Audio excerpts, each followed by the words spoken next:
SalamPeople.com में आपका खैर मकदम है। मौलायत कमेटी मरकज़ अजमेर शरीफ का गठन हुआ है कल यहाँ पर, और हमारे साथ खास मेहमान दौलत खान मौजूद है जो कि कर्नाटक से आते हैं। सर, कुछ रोशनी डालिए, मौलायत कमेटी की ज़रूरत क्यों पेश आई है? पूरे देश से 150 के करीब हमने देखा खानकाहों से आए हुए लोगों ने इसमें शिरकत की। मौलायत ये क्या है, इसके बारे में हमारे दर्शकों को बताइए, और इसकी ज़रूरत क्यों पेश आई हिंदुस्तान में? अस्सलामु अलैकुम वरहमतुल्लाहि वबरकातुहू। बहुत अच्छा सवाल आपने किया है, क्योंकि जनरल पब्लिक में ये एक फितना छोड़ दिया गया है कि मौलायत बोले तो एक नया फ़िरक़ा है। ये सरासर गलत इल्ज़ाम है, क्योंकि आज इस दौर में मौलायत के नाम से लोगों को जोड़ने का मकसद जो है, जैसे गरीब नवाज़ सरकार ने हिंदुस्तान के अंदर इस्लाम को फैलाया तो उस वक्त सूफ़ीज़म को प्रमोट किया। तो सुन्नी और शिया दो मज़हब थे। सुन्नी और शिया के बाद में शिया तो अपनी जगह मुकर्रर रहे, मगर सुन्नियों के अंदर कोई देवबंदी बन गया, कोई अहले हदीस बन गया, कोई जमात इस्लामी बन गया, कोई कादियानी बन गया, कोई बरेलवी बन गया, मगर सब अपने आप को सुन्नी कहते थे। अब इसके अंदर ये देखा जाए कि किसके अंदर इस्लाम यानी इंसानियत है। इंसानियत उसके अंदर नहीं हो सकती जो फादर ऑफ टेररिज्म माविया को माने।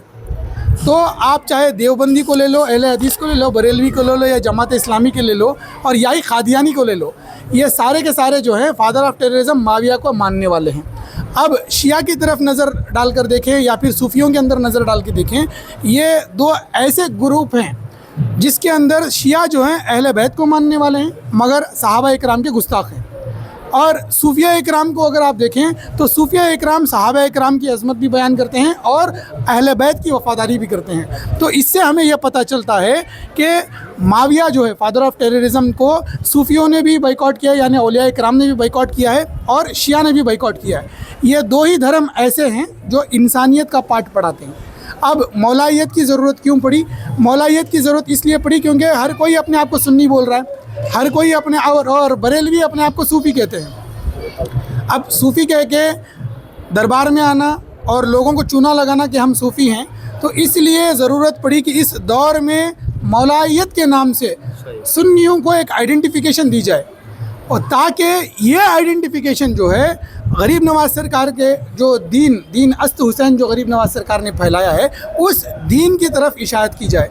और मन कुन्तु मौला फ़हाज़ा अलीउन मौला का जो कौल है सरकार दो आलम सल्लल्लाहु अलैहि वसल्लम की, ये हदीस पाक है।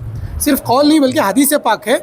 ये मुतवातिर हदीस है, क्योंकि तमाम कुतुब हदीस के अंदर ये मौजूद है, और तमाम असहाबे रसूल ने इसके ऊपर लब्बैक कहकर मौलाए कायनात के हाथ पर बैत की और कहा कि आज से आप हमारे भी मौला हैं।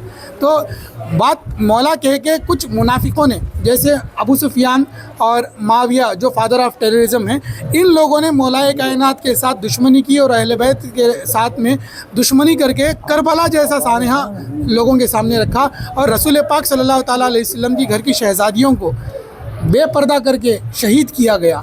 तो मुसलमानों के लिए इससे बड़ी बदकिस्मती क्या होगी कि रसूल पाक का कलमा पढ़ने वाले रसूल पाक के घर की आबरू लूट लें और हम लोग खामोश बैठ जाएं। आज का दौर है कि आज हम लोगों को, अगर वाकई में हम अल्लाह और उसके रसूल को मानते हैं, तो आज आपको मौलायत का दामन पकड़ना पड़ेगा। अगर आप मौलायत का दामन छोड़कर अपने आप को सुन्नी कहेंगे, सूफ़ी कहेंगे, तो आप फ्रॉड हो। आप फादर ऑफ टेररिज्म के मानने वाले, माविया के मानने वाले, आप ही एक आतंकवादी हो। बिल्कुल शुक्रिया दौलत खान साहब, ये थे, इन्होंने रोशनी डाली है कि मौलायत की ज़रूरत क्यों पेश आए, इस कमेटी का मकसद क्या है, विज़न क्या है, मिशन क्या है। दोस्तों ज़रूर आपको पसंद आएंगे इन्होंने जो कुछ बातें खुलकर कही है हमारे सामने। सलाम पीपल में मुझे दीजिए इजाज़त, बने रहिए SalamPeople.com के साथ। Thank you very much.